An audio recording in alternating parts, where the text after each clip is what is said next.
Hello, everyone. Welcome to the Safe Continue podcast. My name is Tommy Shelby. With me, as always, Mr. Ryan Robinson. Hi, guys. No Shanae Howard, previous engagement she had, Yeah. So it's just the two of us, uh, as it should be, a Christmas miracle. Ryan, what have you been playing? So Tom, I'm glad you asked, my friend. So first thing, I've been playing a game called Mighty Goose, and Did you send me something on this? yes, I sent you the trailer for Mighty Goose. Okay. Because I wanted you to see that it was Metal Slug but with Goose. Yes. Uh-huh. And it really is to the point where you got your machine gun and it says machine gun in a very similar way, shotgun and what have you. You got vehicles that you can pilot throughout the levels. Same. They call them war machines in Mighty Goose. But basically, you are the titular Mighty Goose, and you're just going through levels trying to take down this evil dictator person. I mean, that sounds very Metal Slug. Yeah. And so one of the things that I think is different about the game is that as you progress through the game, you get different companions that do different things that'll follow you through the level. So the first companion that you get, his name is Regular Duck, and he's a duck, and he's got a fucking combat vest on that he's wearing, and sometimes he poops out an egg, and it does a little damage. Otherwise, he just waddles behind you. Sure, a regular duck. Yeah, he's Regular Duck, But then you get this other guy. He is a I want to say he's a pig, and he regularly drops the machine gun power up for you. Okay. So you can have that. But it's a really neat game that I think that people who do like Metal Slug would probably find some enjoyment in. I don't think it's a 1-to-1 kind of thing because obviously there are things that Metal Slug does and can do that are different or better, but I do think that someone who likes those games would appreciate this one for kind of what it's doing. Sure. That game a few years back that was, I think it's Blazing Chrome or something like that, where it's just Contra, it's Contra, Yeah. So this game is they don't ever mention Metal Slug in any of the promotion that I can see. Sure, but it's very obviously inspired directly by that game. You don't want SNK coming after you. Sure, it's legally distinct in that there's Goose.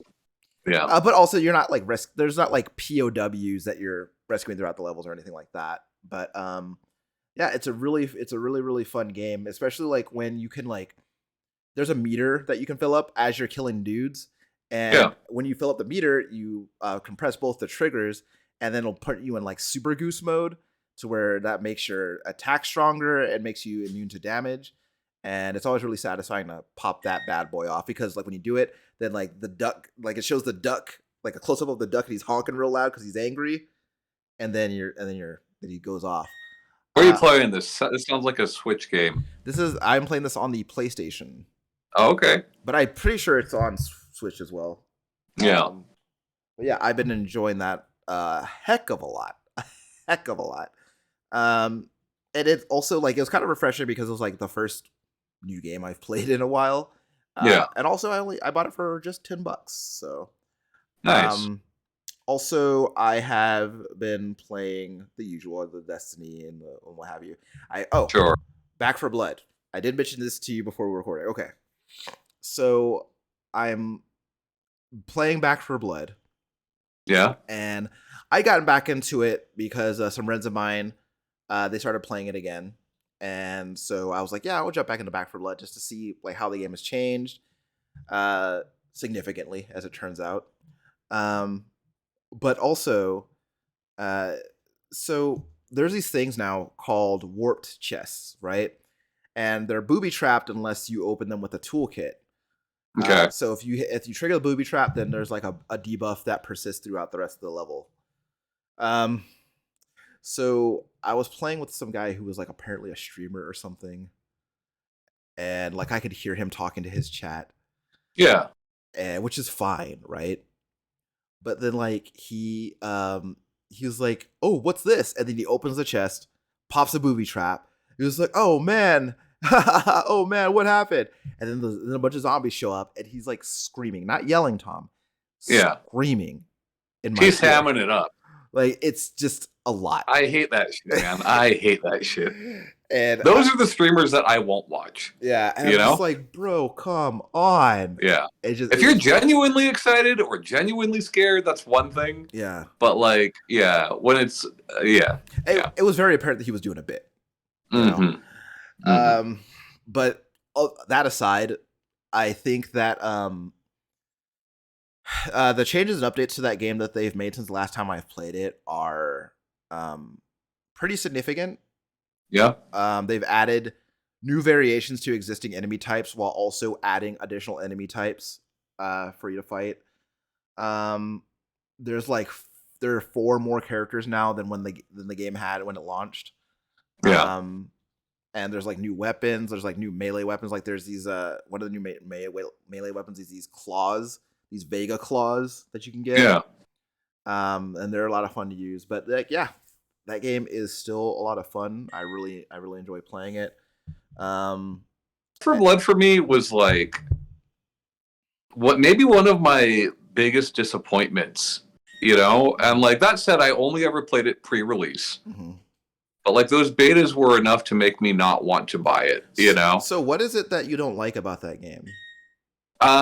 Basically that it's not Left 4 Dead. And I know that's kind of ridiculous, but like they advertised it as such. You know what I mean? They were constantly saying Left 4 Dead without saying Left 4 Dead, Yeah. And like, yeah, like what I like about Left 4 Dead so much is its simplicity, Yeah. I don't want in that kind of game, I don't want all these cards and all that bullshit, Sure. But like, I see the appeal. It's just not for me. What I've been hearing a lot of good things about, which is funny, because I've only heard good things about it recently, and the game's pretty old at this point, is World War Z. So I might fuck around with that. I played about 10 minutes of World War Z, and it seemed okay.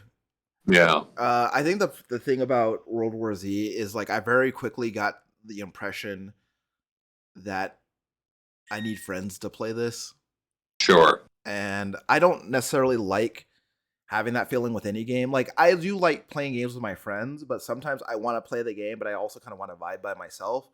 And that's why I didn't pick up Alien Fireteam, whatever, Yeah, that game is literally impossible to play alone. Right. And also like that game makes a lot of like really questionable and obtuse design choices, which that like kind of make it in some ways make it hard to recommend to anyone. And Left 4 Dead, like I feel like Left 4 Dead is a shooter I don't mind playing with randoms, Yeah. And for the most part, that's the same for me with Back 4 Blood, because most of the time people aren't on mic or whatever, which is fine. Right. And I do think that there is some benefit to the communication aspect of the game, but like also being not on mic is perfectly fine too. Anyway, the last thing that I played was I downloaded the current gen update for The Witcher 3. Okay. Been hearing good things about it. Sure. So I don't know if this is like me getting on in age or whatever, but game's hard to play. But Ryan, Shanae was good at it. I don't know what it is, man. Like it's so, like I don't know. Like the way that it moves and the controls are just I don't know. I've never played it. It's just and like I think like I don't know. I don't know how much of this is just a me problem, but like I am having a hell of a time with it. Yeah. But like I also think that like I'm seeing what pulled me into that game like the first time I played it, and like I'm kind of like re-experiencing that. But I'm also thinking about what made me stop playing the game in the first place, which was like I'm waiting for that moment that happens where I feel overwhelmed by it again. Yeah. Because that's basically what stopped me from. That's what made me put down the game 7 years ago and say I'll come back to it later. Yeah. Well, and when I think about Western RPGs that you like, and even most of the ones that I like they're very different from that. You know, Yeah. like Kingdom of Amalur is very different from that. You know, Yeah. Fable is very different from that. Yeah. But like, you know, I mean, I've heard nothing but good things about that game since its launch. Yeah. I've just never had any interest in it. I feel like also that it's interesting um how much better that game looks than Cyberpunk. Yeah. That's very interesting to me. Well, the camera's pulled out farther. You know, even older models are going to look a little better at a distance. You know, they still have the same problem though, where all the kids look like shrunk down adults. mm-hmm. I saw a 40-year-old child in that game last night. My favorite thing is in the Metro series, the children in the Metro series. Yeah. How it's like clearly an adult trying to talk like a kid, Yeah. you know? Like they didn't hire child actors for some reason, you know? Yeah, it was like what CD Projekt Red seems to do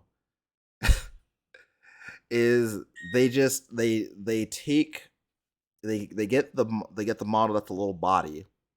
Yeah. And then the grown-up head is on top. Uh-huh. And it looks so weird. And hey, look, this game takes place in like the 1200s or something. So life was harder back then, you know? So, you know, maybe kids are maybe 10-year-olds looked 40 back then. I don't know. But yeah. It reminds me of the King winning scenario in Tekken where it's the devs shrunk down, you know? Yeah. Because it just makes me think of like obviously those are people, like real people, but like taking a model, an adult model, and just making it smaller. Sure. You know, it just looks funny. Yeah. It's never going to look right. But I think about that cutscene because every time something like this happens, I think of that cutscene, and I also wonder, like, was that like part of the joke? I don't know, but children, I mean, you know, kids, they're hard to do in video games, apparently. Sure. Yeah. Sure. So what have you been playing? I haven't had a whole lot of time for gaming the past couple of weeks, but I'm still on DJ Maxx. Yeah. Getting better at that slowly. And I've been playing this Loop Hero, and I'm liking this a lot. It's a great game for doing other things. Sure. You know, like watching a TV show or listening to a podcast. Yeah. It's great for that. Yeah. And like, so I have a friend that's like, so is it just like a fucking like cookie clicker? I'm like, no, it's more active than that. You know? Yeah. You're equipping stuff. Like you're deciding what to equip. You're deciding what cards to lay down, and that includes enemies and enemy placement, resource placement, and all that. You know. Mm-hmm. But yeah, it's a lot of fun. I like it a lot. How long is a loop? It depends, right? Like if you really fuck up, you can be out of there in like 10 minutes. But like I'd say on average maybe half an hour. Okay. You know? Okay. So like you have this meter that fills as you place down cards. Yeah. And that could be any kind of card, resources, enemies, whatever. And when that meter fills is when the boss will come. Okay. That said, like, you know, you're watching your health and 3 things can happen. You can decide to leave while you're away from camp and take 60% of your resources with you. Mm. You can die and take 30% of your resources. Or you can escape at camp with 100% of your resources. So, like, there are times where you're going to leave. You're not going to finish the loop because, you know, you're going to lose your shit if you do that. Right. But, you know, it's a really fun game. I liked it a lot. 2 more things I want to mention. Vampire Survivors DLC came out, and I've only played a little bit of it, but I like it a lot. It's basically a new map, mm-hmm. and the map's got, like, interesting buildings and stuff, which not a lot of the maps do. Yeah. And it adds a bunch of new unlockables, of which I've unlocked almost nothing yet because I've not put a ton of time into it. But, you know, I like it was priced at like $1.50 or something like that, right? Which, like, I think the game is normally priced at like $3. Yeah. And like the press release for the DLC was like buy at the exorbitant price of like $1.50, which I thought was pretty funny. Yeah. Um, yeah, it's a good game, and it's free on mobile now. So if you don't want to pay for it, you can go play it there. That is a hard game to put down. Like that game very much has a like just one more like pull to it. So I've seen people complain about the mobile version being in portrait mode. If you go into the options, you can change it to a landscape setting. Yeah, so just use the options. Like look around. Yeah. Just like spend more than 30 seconds. Sure. What? Well, I forgot to mention I did finish Callisto Protocol. Oh, right on. Strong recommend. Wait for a sale. Don't play it at all. So I thoroughly enjoyed that game from start to finish. There were some parts where the difficulty spiked in a very weird way, but those sections didn't really happen that often. But I like overall, like from start to finish, I really enjoyed that game. I would definitely like it. Like I finished the game. I was like, I would definitely watch that movie. Because it has like it was like I don't know. It had like a really. I was like, this seems like a really cool sci-fi movie that I've never seen. But, the game is. I feel like the game is really good. I really enjoyed it. I would recommend it to. I don't know that I would just. I don't know. It's weird, right? Because I think that Dead Space fans are definitely gonna pick it up because of its lineage and like how much it definitely does resemble Dead Space.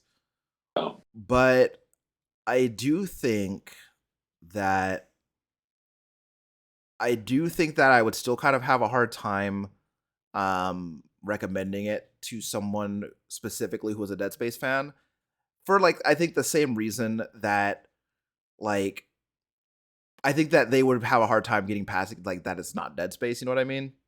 Yeah. And so that's something that I actually not for today's show, but at some point I think would make for a good topic is like when devs advertise their game as something that it's certainly not, at least not fully, right? Yeah. Callisto Protocol and Dead Space, Back 4 Blood and Left 4 Dead, right? Like it like some of it is like on the consumer to do their research, but when the developer themselves or the publisher themselves are advertising it as something like that, I can definitely see why people get upset.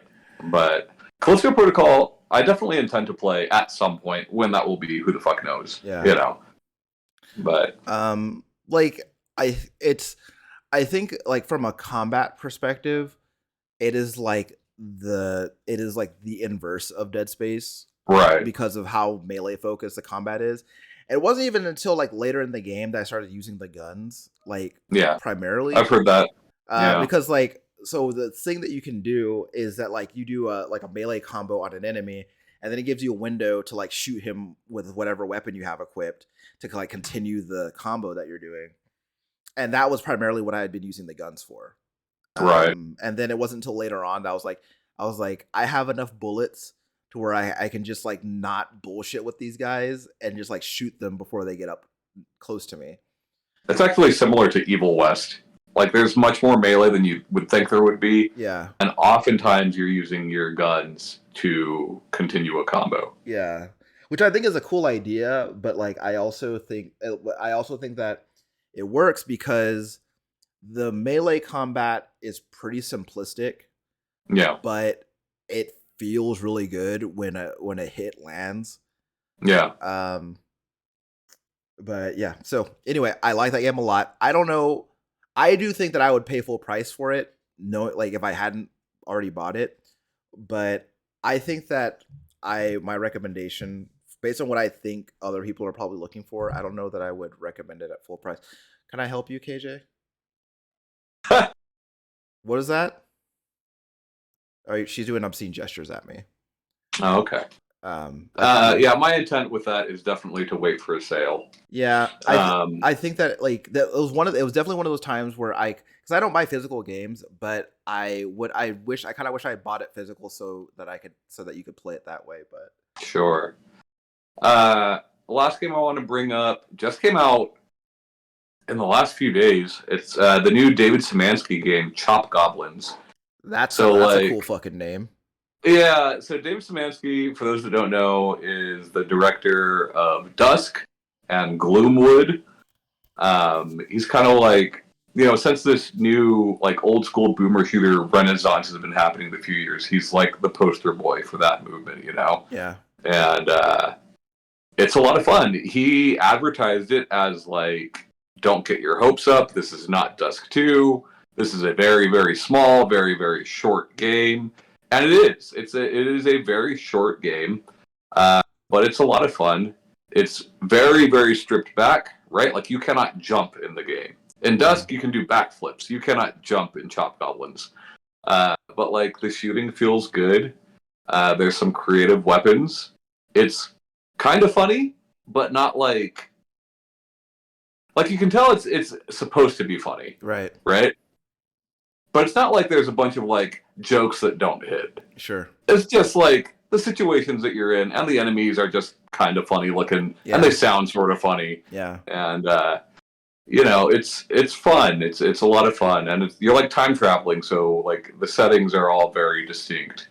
But if you like Dusk, even if you like Gloomwood, even though Gloomwood is a very different game, I say pick it up. I think it's like $5.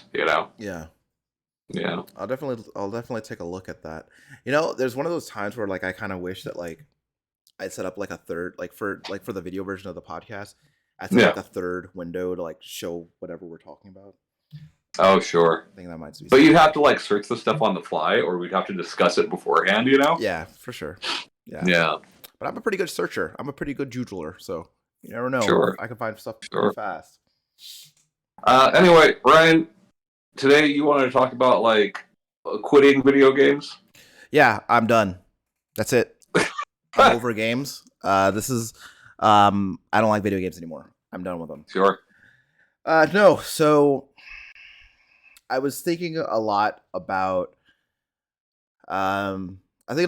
like my backlog, the backlog that every video game enthusiast has. Yeah. And like thinking a lot about like the games that like are in there and how many of them are games that like I've played a little bit of, or how many of them are games that I played a lot of and this never went back to. And the ones that like I played a lot of and didn't go back to, it was usually for a pretty specific reason. And it was usually because the game started feeling like work to me. Or they were either they felt like work, or I started getting the idea that the game wasn't respecting my time. And then I would kind of just once that clicked in my mind, then I started making decisions about whether or not I was going to continue playing it. Yeah.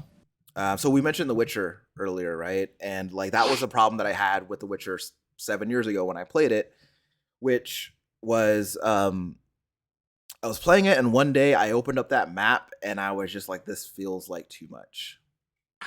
This is just a lot for me." And like it felt like I mentally hit a wall with it, and I was just like exhausted by it.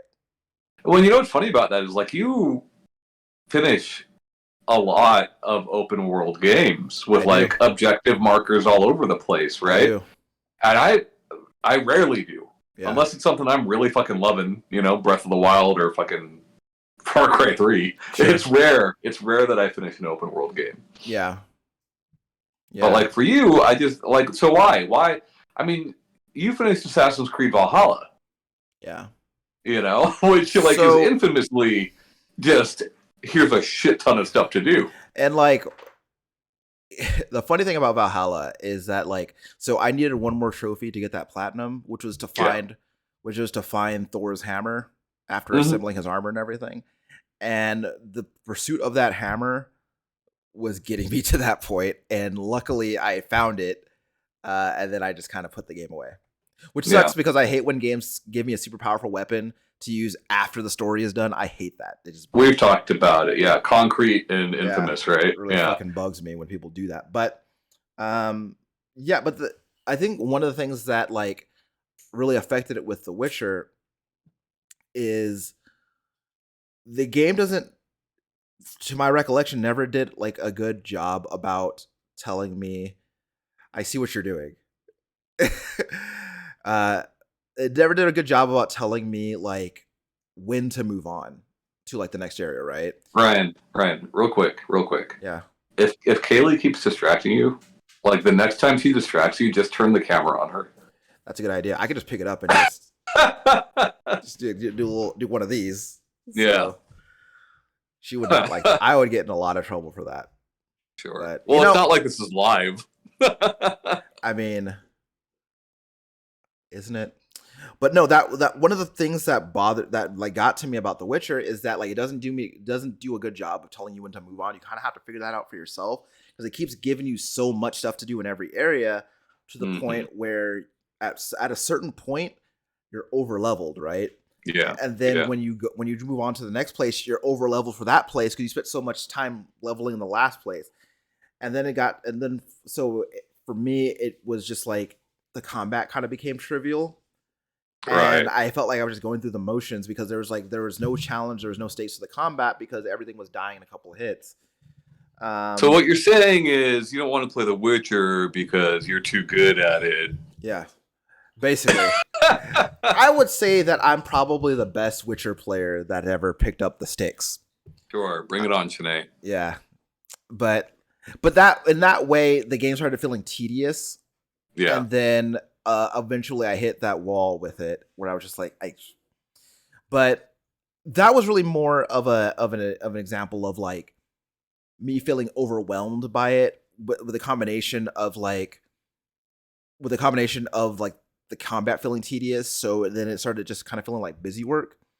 And then, so I kind of just walked away from it because I was like, there are other games that I could probably be playing right now that would excite me more than what I'm doing right now. And so I kind of just walked away from it.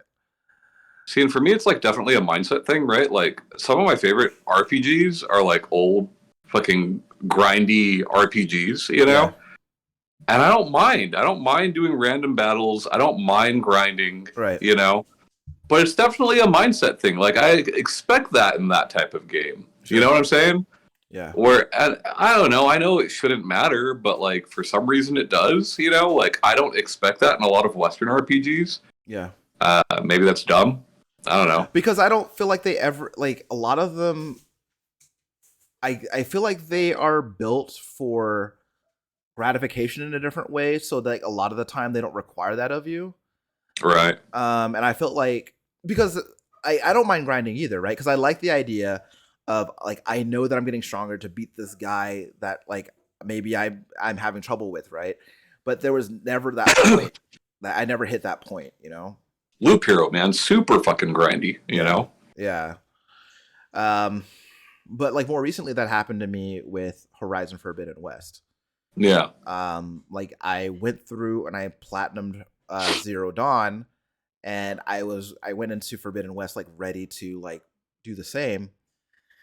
And then like I started realizing like that Aloy sucks. No, I'm just playing. Well, I'm playing. To be fair, that was a mindset that I had through a lot of Zero Dawn. And then like it wasn't until like near the end I was like, okay, well maybe there's something to this weird person. But like Forbidden West just like doubles down on like everything in such a way that there's just like it's just so dense that navigating my way through it just felt like it started feeling like a job, and I just felt like I wasn't having fun anymore. You know what's funny, man? I like I said, I think with so much of this stuff, it's a mindset thing. When it has nothing, like when we're not talking about the quality of a game, right?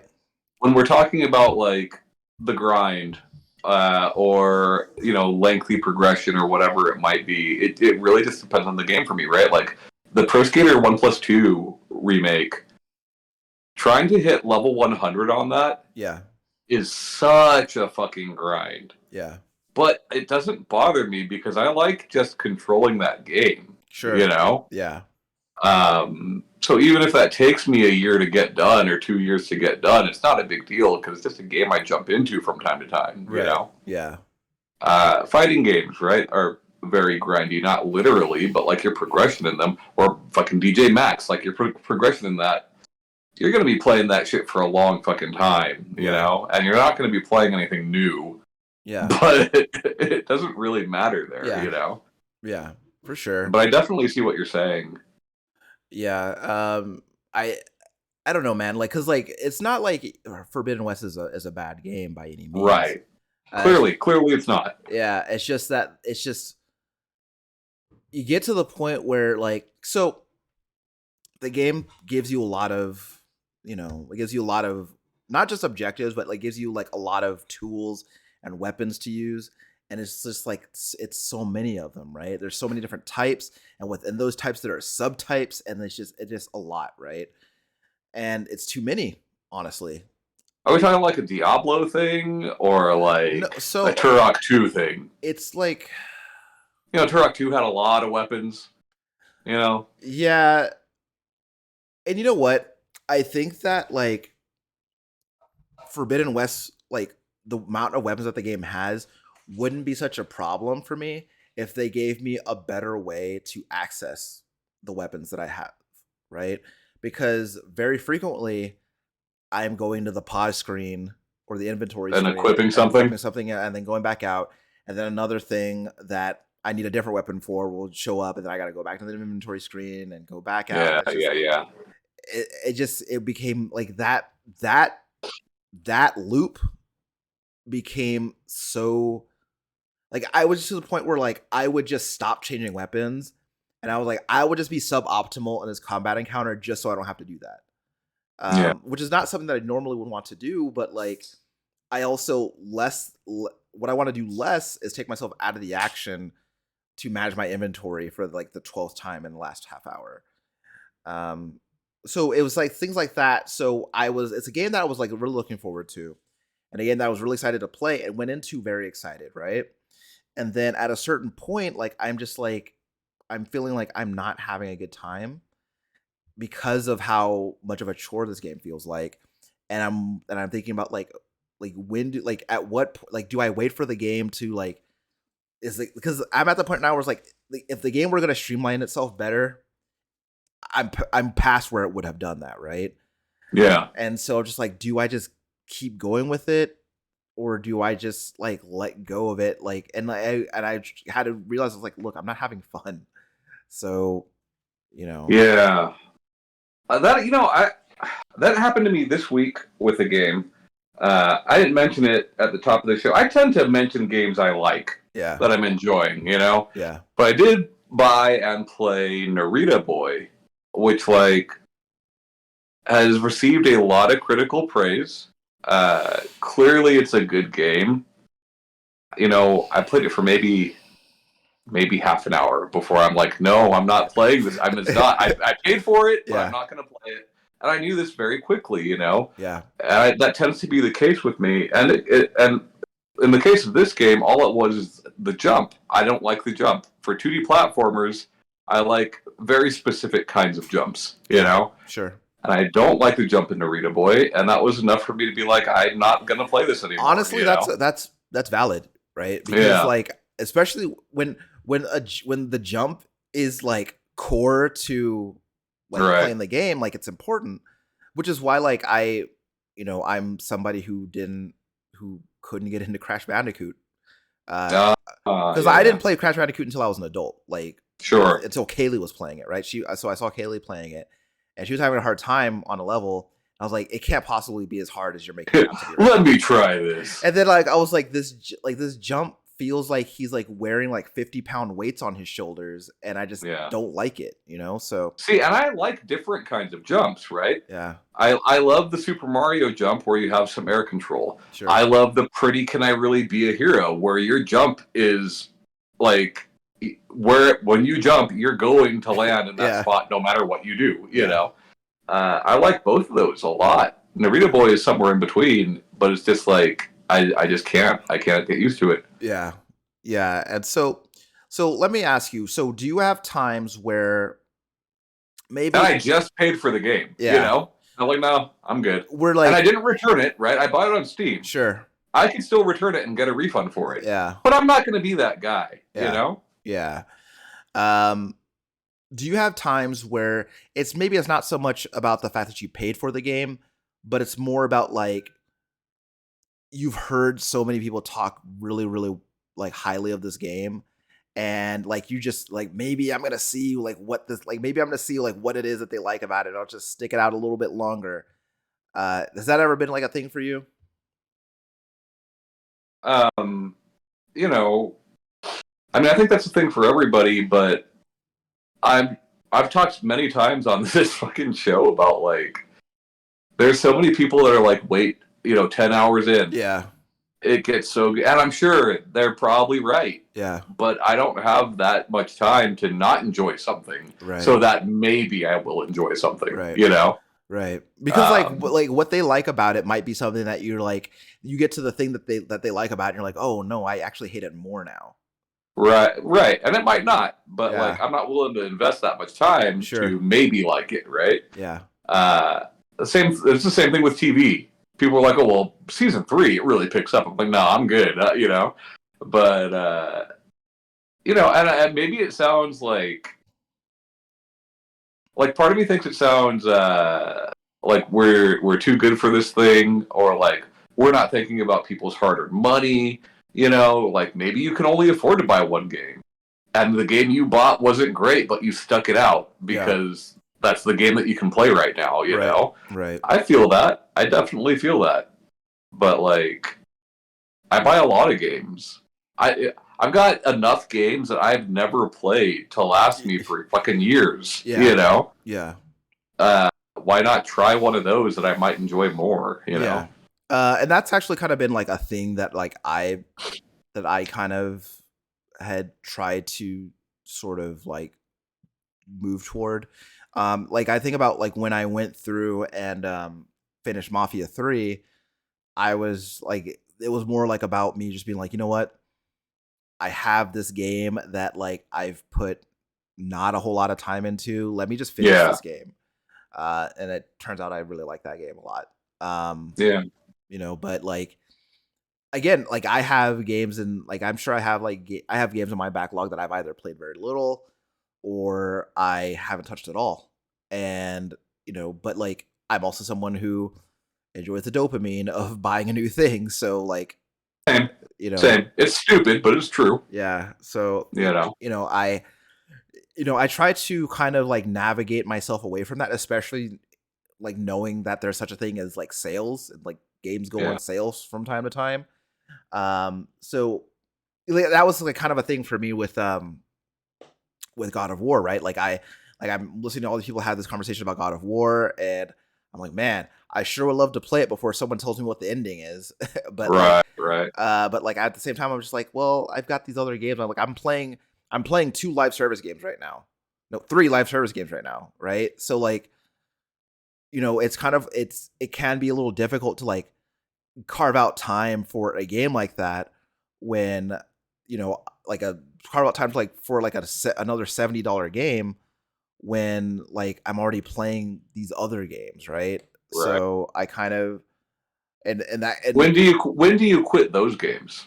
see that's a question that I've been asking No. myself too, right? Because like no online game is forever, you know? Right. And Unless you're Warcraft. sure, yeah, Yeah. apparently. Or Uh Final Fantasy. Yeah. yeah, like people still playing Final Fantasy 11 and that's wild to me because that game is Yeah. obtuse. But anyway, so like I don't know. I think that like because I think that like for me that's just like whenever I feel like I've done everything I want to do in the game, right? And for me like for with Fortnite, like I guess it's just with Fortnite it's just like I guess it's just until I get bored, right? Because like the one thing that I would have wanted to do in Fortnite is win a match, and I've already done that a few times. So like, I don't really have any other milestone I'm chasing to be honest. Right. Um with something like Final Fantasy or uh Destiny, like it's kind of one of those things that I'm like, well, as long as they keep putting out story content that I find interesting, and as long as the game stays fun, then I'll keep going with it. Um, but like, there's also other times where like, I'll just drop a live service game just because like they're not putting content on. They're not putting out enough content, you know, Mm. at free as frequently as I would need it for them to be to stay engaged with it, right? Um, so that's kind of like my barometer for that. Like take for example, the game I talked about on the show a few times, Arcadegeddon, right? I think Arcadegeddon is a very cool game. I think that it's got a very cool style and a very cool concept to it, but there's not it's very rarely that anything new happens to that game. Mm. They do like seasonal updates or whatever. Like they did a Halloween thing and they're doing a wintry Christmas thing right now, but like it's like there aren't any new weapons, there's no new maps, there's still only the four bosses, and after a while, like chasing the high score isn't enough for me to stay engaged with it, right? They just announced on social media like last week that they're adding a new weapon type. So that's interesting, but like at the same time, like I'll play around with that weapon type for a couple hours and then I'll probably uninstall the game again. Yeah. So I don't know. What's wild to me is that they have so I love when games let me level up in something, right? I love that. Like that's one of the ways to keep me interested is let me level up and then give me something for leveling up, right? I love that. Okay. So the game Like we're talking skins or what? skins, like something. Give me something, right? Give me Okay. like because I like unlocking things, right? Okay. Yeah. So the game has an XP level and leveling up system, right? Level cap is 100. Okay. Okay. As you gain levels, you don't actually get anything, and the level and then once you hit 100, like then there's like no use for XP, right? But the game has making sure I didn't accidentally stop the recording. The game has the game has these you can do dailies, right? You can do dailies for oops. I didn't stop the recording, but I accidentally opened Spotify. That's okay. Play something. No. The game has dailies that you can do, but the reward for doing the dailies is XP. But Okay. I'm already at level 100, so why would I do the dailies? Right. And so that's weird. And like the game also has like a premium currency that they sell, which is fine because like that tells me that like okay, there's something to get with this premium currency to support the game or whatever, right? So with the premium currency, you can buy these premium outfits, and but they're like it's the same 5 premium outfits that have been there since the game launched like almost a year ago. Yeah.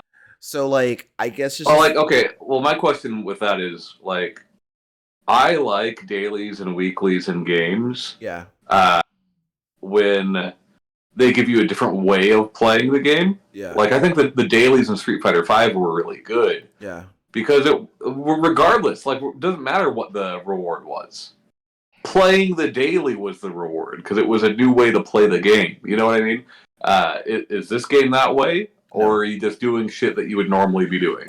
I don't think that like it doesn't really change how you play the game, honestly. Yeah. Because the dailies usually like kill this many of this thing or do this many of this objective type, right?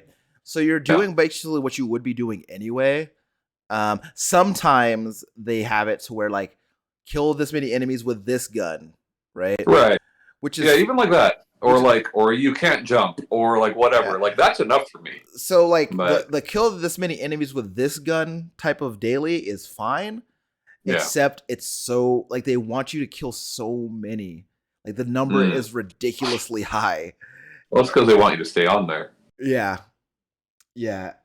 So it's just like it's a situation like that where like I like the idea of moving up the leaderboards and everything. Like that's a really cool aspect. Like it's a really cool competitive aspect and everything. But like at the same time, like moving up the leaderboards only remains interesting to me as long as the game itself remains interesting. because once I'm not really that interested in the game, I also have no interest in moving up the leaderboards. So that's kind of where that game is for me. And I reinstalled it like the other night just to see if the game had made any changes, or like, because I haven't really. It's kind of hard to like figure out like what their like messaging is with their updates and everything. So like I kind of just like popped into the game to see if their thing has changed, because I haven't played in a few months, and the game's exactly the same. It's cool. It's a cool game, but like it doesn't have like a lot of. It doesn't really have like long. It doesn't have longevity for me. So, so I don't know. I think that like with live service games though, like it's just as long as they stay interesting. For me with live service games, it's always like, is my friends group done playing it? Okay, I guess I'm done playing. Yeah. You know what I mean? Yeah. Which, like, I don't play a lot of those games to begin with. Sure. But, I like Diablo a lot and, like, stuff like that, But, like, when my friends are out, I guess I'm out, Yeah. Yeah. Which is why, like, I kind of try to safeguard against that. Like, when I talk about, like, when I maybe suggest games to friends or whatever, I try to figure out, like, do I think that I'll like this game? Do I think I'll like this, like playing this game even after my friends like decide that they're done with it? Which fortunately I think like Diablo is a game like that. Like that is a game that I still enjoy playing by myself. But like, yeah, same. I was just using it as an example. Right, but on the other side of that spectrum, once my friends are done playing Aliens Fireteam Elite, then I guess that means I'm also done playing that. Right, but it's got bad AI though, right? Like it's terrible. There are similar there are similar shooters that have decent AI. Yeah. The game will actually go or are at least easy enough for you to do on your fucking own. The game will actually tell you, like if you when you choose a certain when you're like above a certain difficulty level, the game will actually tell you like you will not complete this with the AI. Find some friends to play the game with. I'm like, wow, that's funny. Hey, at least they tell you, Yeah. Which I guess like I'm sure that a lot of people like bought that game with the intention of playing with their friends. I mean that's why I got it, but it's still I like having a game that like it's I like when it's an option and not like a requirement, Right. Right. Which is like, one of the things with like especially with like MMOs, like you can play those with other people, but like I also like it when like I can do things by myself too. Yeah. So, but like yeah, I think that like you brought up Assassin's Creed earlier, and Assassin's Creed got really close to me being like, you know what, I don't think I'm going to do this again, because Odyssey, like as much as I like Assassin's Creed Odyssey, like that is a lot of game. And then Valhalla, that was even more so. And like, as much as I like both of those games, there's like an upper limit to how much I feel like I can play it. You know what I mean? Yeah, it's so funny. Games like that, like that series, or at least like that series has been in recent years. Yeah. Or like Destiny, or like fucking Overwatch, or whatever. Like, they want that to be your game. They want that to be the game you play. Yeah. Yeah. And like, I don't know how I feel about that. Like, I guess there's something to be said for like the time versus money spent. Yeah. That just doesn't really matter that much to me. Well, it's also one of the things that like is what I like noticed is like I'm having trouble thinking of another single player game that tries so hard to sell you cosmetic items. I don't know that I've played another single player game that tries so hard to sell you like cosmetic skins, your armor and your swords and your horse. Sure. Like I've never played, but like that's I think like, and I don't know how much money they're making on that, right? But they're also a franchise that are selling like time savers so that you can like pay money to like boost your way through the story if you want to do that. Yeah. Yeah, and that doesn't bother me. Like if people want to pay for that, why not? But like, I've yet to pay for something like that. I've paid for cosmetics plenty. I can't think of the last single player game where I paid for cosmetics, Well, but I've paid for cosmetics plenty. But like, DJ Maxx has a thing. It's like, hey, pay $10 and you'll unlock all the songs. You don't have to do any work. All the songs will be unlocked. I'm like, no, I'm good. I'll unlock them myself. They even have something for their battle pass where it's like, hey, your battle pass bar will progress faster if you give us X amount of dollars. You know. Yeah. I was like, nah, I'm good. But well, it's like I think that the thing about like time savers in a game in like the games like the Assassin's Creed games is maybe that's like a statement about like, hey, maybe video games don't need to be 200 hours long. Yeah, I mean, look, here's the thing: for a $60 game, 200 hours or whatever, right? Like, I think there's definitely that can be a great thing. It can be if you can only afford to buy one game every fucking 5 months. I can totally see the appeal there. Yeah. Breath of the Wild, I probably spent 200 hours in. Yeah. It's just, I don't know, man. It's weird to me that it's just like publishers more and more, AAA publishers specifically more and more, are expecting like, this is the game you play. This is your game. You don't play those other games. It's fucking Gran Turismo 7. Like, Yeah. Yeah. You're not a video game player. You're a Gran Turismo player. And it's and like it's interesting because like that person, like even before video games started monetizing themselves in the way that they have been, that person already existed. Yeah, absolutely. But in games that don't give you the content for it, more so in skill-based games where you're trying to perfect a skill, be that a fighting game or a rhythm game or whatever, it's different than like, here's Far Cry 2 Episode 2. Yeah. It's very, very different. Or Half-Life 2, you know what I'm saying? Like, sure, yeah. But no, I mean, Far Cry does do that. Assassin's Creed, right? Yeah. Like, Assassin's Creed, I played through the first one and I really enjoyed it. Yeah. And then I played through the PSP one and enjoyed it enough, And then, like, as the series went on, I noticed that, like, I'd buy the latest entry and I'd play 5-10 hours of it and then I'd walk away from it. Yeah. So I just don't buy Assassin's Creed anymore, It would take a lot for them to get me to buy another one of those games, and I'm sure they're very different than they used to be, Yeah. But yeah, that's an example of me like stepping away from just a franchise. Yeah. But yeah, well, because like you get to a point where like, because like I'm at a fool me once. Like I'm still at a point where any Assassin's Creed game that comes out, I'm gonna get it because I still very much enjoy that series. But like I do think that there's a very real possibility that there would come a time where I feel like they're going in the direction of wasting my time too much, then I might get to the point where I'm like, you know what, maybe I don't need to buy Assassin's Creed anymore if like this is what it's gonna be like, because like well, and there was the big reinvention of the series with I guess Origins, and I like that. I like when games do that, when franchises do that, but like Assassin's Creed doesn't seem to do it frequently enough for how many titles they put out, right? Yeah. Like think about the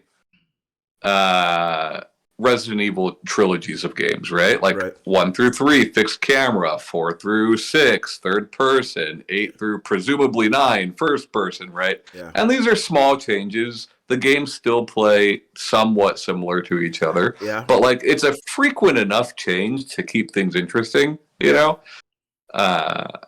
Assassin's Creed, it's like, okay, well here's people stop buying this kind of game a dozen games in, so now let's try this type of game, right? And we're gonna do a dozen of fucking those, Like I don't know.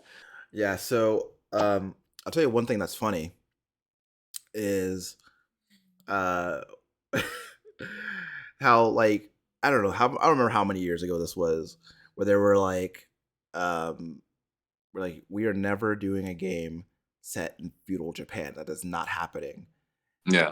and then Ghost of Tsushima does gangbusters, and you're like, hey, guess what, guys? Yeah. We're doing a Japanese one. We did it. You asked for it. We're giving it to you. We've heard you. We hear you. Yeah. Yeah. Which is great. I mean, it's just. You know what's funny thing about that? Remember, like several years ago, they put out that survey, like, where do you want the next Assassin's Creed? And everybody to was be? just like, Japan, do it in Japan. But please. like that was it was a multiple choice thing. Yeah. Why put that option on there if you don't want to do it? Yeah. You know? Yeah. Yeah. You know what that reminds me of? That reminds me of when I was a kid, and I used to hate Black Eyed Peas. Like, I just do not like the taste of them, right? Same. And I thought you meant the band. well, sure. I mean, I don't really, Yeah. I don't care for them either. But Yeah. so I would eat what was put on my plate, right? And then my Mhm. mom would ask me, "Do you want some more?" And I'd say, "No, I don't want any more." And she'd just be like, "Yes, you do," and then put more on my plate. That's what that's like. Yeah. That's awesome. Like, why did you ask me? You know? Your mom's Ubisoft, you know? Sure. Yeah. So I don't know, man. I think that like I do think it is. Have you quit? Are there games you quit because of difficulty? Because I will straight up say, like, I quit Sekiro because I was like, I can't. It's too much for me. I'm done. So Sekiro was interesting for me, right? Because like I played a lot of it, man. I played a lot. Of yeah, it, you were like very into that game for a while. Mm-hmm. But like, I don't think I quit Sekiro because of the difficulty, because I don't think I was quite at that point yet. Yeah. But like, what I think made me step away from Sekiro is like, I was having a lot of anxiety about the dragon rot thing. And yeah. And I was like, I'm gonna die a lot. I can tell I'm gonna die a lot. I These know poor people. and I just like I couldn't like that's the thing too, right? It's like if I feel like, because that very much read to me like a good ending, bad ending situation. And if I like, I want the good ending, and if I start feeling like the good ending is impossible for me, then I start feeling really nervous about it. I was like, I was like, you know what? Fuck it. I'll get the bad ending. I just want to play through this game, right? But like every time because I knew I was gonna die a lot, but every time I died, like I started getting worse and worse and worse. I was like, I can't do it, and I kind of stepped away from it. Let me think. That's like the rare occasion of me that's me quitting a game that I really, really liked. Yeah. I think that is a very, very good game. You know. Yeah. But it's just I cannot. You know. You know what? Same thing like Returnal. I plan to go back to Returnal. Yeah. Because I do think I can finish that game. But yeah, I had to put it down. We should tackle it. We should tackle it together, Tom. We can do that now. I'm down. We could tackle it together. But so I think I'm trying to decide if it was difficulty or what. But this is another game that very much started feeling like work for me, which is Elden Ring. Because like I think Elden Ring is like a really gorgeous game, and I feel like there's a lot of really cool shit happening mechanically with that game. But I don't feel like I don't think that what I wanted out of a game in that genre or whatever, I don't think scope is what I wanted, right? Yeah. Because I don't think that was ever something that I wanted more of in the game, because I like the environments in the Souls games, you know? I like the corridors and like the cool castles or whatever. And they're like kind of like contained areas, and like this whole like this large map, and it's just so much. I think they were going more for discovery than scope, right? Like they straight up cite like Breath of the Wild, you know? Yeah, but like I started feeling like I was like, I don't think. I think that like I gauged it based on like how I felt, you know, whenever I booted the game up, and I got to the point where I found myself not booting the game up unless like a friend wanted to like co-op with me. Yeah. And then aside from that, like I wasn't booting the game up, and then I was just like, well, that's kind of a sign that I don't really want to play this game. So I want to play it. Yeah. It's a little intimidating for me because of Sekiro, but even though they're very, very different, I did much better in Sekiro than I had in any fucking Souls game. Right. You know? Yeah. But Elden Ring, I got so many friends that are like, hey, just do this fucking laser build and you don't have to worry about shit. You just walk through the game. I'm like, hey, that sounds cool to me. Sure. You know? Yeah. Oh. Yeah, I mean, and again, I don't think it's a bad game. I think that is just not for me. Yeah. And I think that like that game and Horizon Forbidden West gave me the same kind of feelings. Is that like I felt like when I was like playing the game, I was like I felt like I was clocking in for a shift, and I don't like having Oh, that feeling. So that's kind of why I stepped away from both of them. And keep in mind, I paid full price for both of those games, for each of those games. sure. But like at the same time, like I mean, it sucks to spend that kind of money on a game. Like sure that you're going to enjoy it, but like at the same time, like you know, there's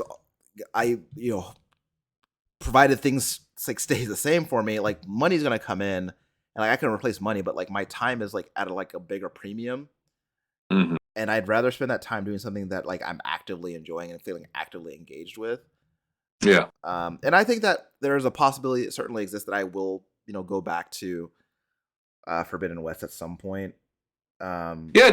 I mean, look, I had quit. I bought Devil May Cry 5 when that game came out. Yeah. And I quit. I was like, this V character kind of sucks. I don't like doing this and that and whatever, right? And it's more linear than previous DMC and whatever, right? And then I got PS5 and bought the upgrade for that, or it was free. I don't remember. But anyway, I got the upgrade version of that, and like I went back to it, and like I fucking love that game now, and I finished it, and like it's one of my favorite character action games now. Yeah. Like so, like does that happen to you often, where you didn't like you put something down because you didn't like it, and then you go back to it, and then you like it? I don't feel like that happens to me very often. I think that like kind of once I decide that like I'm not really into a game, then Yeah. that kind of sticks with me. There might be times where like I forget why I don't like a game, and then I'll pick the Mhm. game back up, and I'm like, oh yeah, that thing. Yeah. Like for example, a very humorous example for me was I was like, why do I hate Bound by Flame so much again? Oh yeah. Like why do I hate that game so much? And then I started playing. Right. Oh right. Everything. Yeah, Right. I forgot everything about this game sucks. So that's why I hate this game so much. And so like it's so situations like that are more common for me where like I'll know that I don't like it, but I'll try to remember why I don't like it. Yeah. Which is like honestly that's like more of a bummer because I would love to like not be into a game at first and then just like and then come like have a situation where I'm not into a game at first and then come back to him like man maybe I just wasn't in the mood for it at the time because this game rules. Yes. You know. Yes. Yeah, I love that, and I won't say that it happens to me often, but it's nice when it does. Yeah. So I don't know, man. Like I'm Kaylee is trying to encourage me to be more like discerning with like the purchases that I make, like in that like, hey Ryan, maybe look up a review once in a while because I haven't read a review in like forever on like Yeah. anything. Because like I kind of just like I see a game or I learn of a game and I'm just so excited about it that like I will hear no arguments. I'm getting the Right. game, right?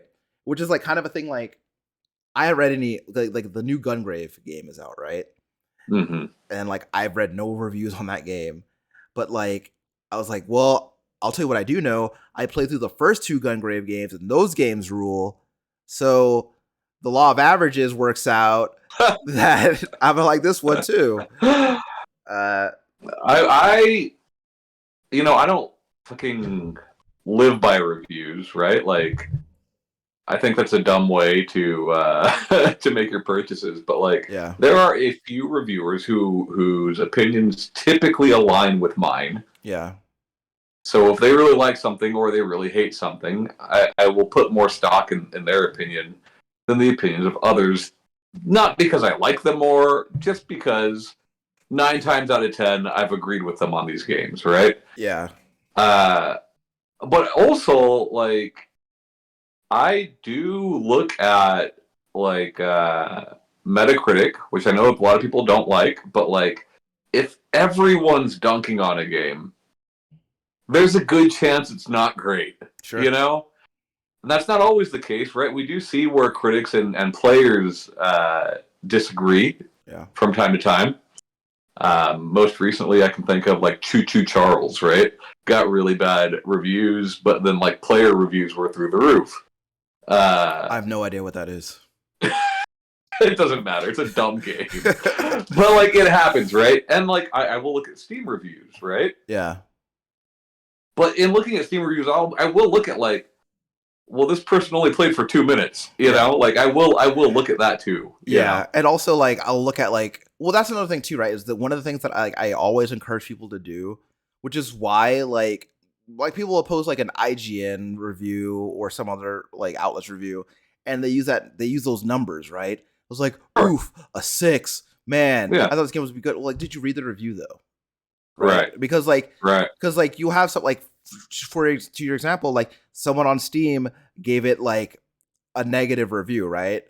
And then it's like, but then like, what if the review could be like fucking utter nonsense, right? Yeah, and the numbering for a lot of those outlets mean completely different things, right? Like an IGN 6, I think is like an okay or something like that. Yeah. Like, you know, and there are plenty of okay games that I fucking love, you know. Yeah. But or a 6 at another site might be like, man, this game fucking blows, you know. Yeah. So and as much as and while I I understand that it's like it is extra work to do this, I am glad that like we're seeing more demos these days. Yeah. Like I was watching Kaylee play the Forspoken demo the other night, and Oh yeah, and she seemed to be having a lot of fun with it, and I feel like that's good. that's like a good way to like if you're excited about a game and you need some sort of like reaffirmation of that enthusiasm, or you like kind of want to get a good idea of like what you might be in for prior to spending $60 or $70 on it, then I feel like those are really valuable. So I mean, it seems like she's more excited for the game than she was before, so that's cool. Yeah. And so I find that usually it sucks, right? Because like I feel like hands-on experience is always going to be more valuable than someone else's secondhand account, but like the secondhand account is way less expensive than the firsthand experience, Right. so you kind of sometimes you have to just default to that, but I don't know. But yeah, but we got it easy now, man. You know, like at least we can see gameplay now. That's true. That's true. Instead of just a fucking screenshot in a magazine. Yeah. You know. I remember how many hours I'd spent standing inside Game World on Bandera Road, staring at the backs of boxes, trying to figure out. Game World was great though because they would let you try any game. Yeah. Any game in the store, they would fucking put it on for you. Yeah, they hated doing it, but they would do it. Yep. Yeah. But I think that like now being able to like look at games and like being able to access trailers like directly from your fucking box is really cool. So I find that I can't make any promises about how many reviews I'll read in the future. It might still remain between 0 and 1 per year. Yeah. But I think, I mean, here's the thing, dude. I think there is something about like something fun and exciting about blindly buying a game. Yeah. You know? Yeah. I don't see any problem with that. Just know that it's a roll of the dice, you know? Yeah. There was a game that I was. Oh, that's right. Saints Row. That was one of those times where that kind of bit me in the ass. But, I mean, you liked it. I liked it, but like also like there were some moments where I was swearing in the dark at like 1 a.m. because of like this game trying to fuck me over. And again, like Saints Row is a game like I will play. I've already seen it on sale for like $20. You know, yeah, I would very confidently recommend that game to someone for the price of $20. Right. I don't think it's a terrible game. I just think that like it had a lot of shit going on when it came out. That there is no Saints Row game that isn't a little bit shitty. You know? Yeah. And you know what? I think also that if I didn't care about trophies, then there are a fair like this is not like me like absolving them of any accountability or anything. I'm just saying that if I didn't care about trophies and things like that, there are a fair number of bugs that I probably wouldn't have noticed, because a lot of the bugs in the game are like related to promotion and stuff. I'll say this: in recent years, starting to care less about trophies. unless they're interesting trophies, has helped me put games down sooner than I would have otherwise. Yeah. I point to Proteus, where I'm missing one trophy, and that trophy does not sound fun to me, so I'm not going to do it. Out of curiosity, what's the trophy? It's 100%ing everything. You know, I'm good. Are you still missing that Killing Floor 2 trophy? I am. I need to go back to that though, because that is a game I genuinely would like to go back to. That's a fun game. We should actually play that again sometime. Yeah, and I hear that the versus mode has been a bit more balanced since I last played it, however many years ago. You know, that's good because it was cheats before, and I didn't like losing as much as I was. Yeah. But anyway, do you have closing thoughts, Thomas? You know, at the end of the day, your time is valuable. Even if you don't do anything, not doing anything is valuable. Sure. You know? Yeah. Don't play games if you're not enjoying them. Don't get me wrong. We have plenty of guys, like, we got a couple of guys in our Discord who play games they clearly don't like. Masochists. Because they want the trophies for them. Yeah. Right? And I think that's a little bit different because clearly you like getting the trophies. Yeah. Right? Get off on it. But if, like, that doesn't matter to you, and if you have the money to, quit games you're not enjoying. Sure. You know? Yeah. Even if it is to do nothing. Sure. Yeah. Well said, Tom. Yeah. Guys, listen. If you're listening to us, you know where to find us. If you're watching this, you know where to find us. But if you're listening and not watching, we're on YouTube. So anyway, my name is Tom. That's Tom. I'm Ryan. You can be Tom. That's fine. Okay. I'm Tom Shelby. That's Ryan Robinson. We'll see you next time. Bye-bye.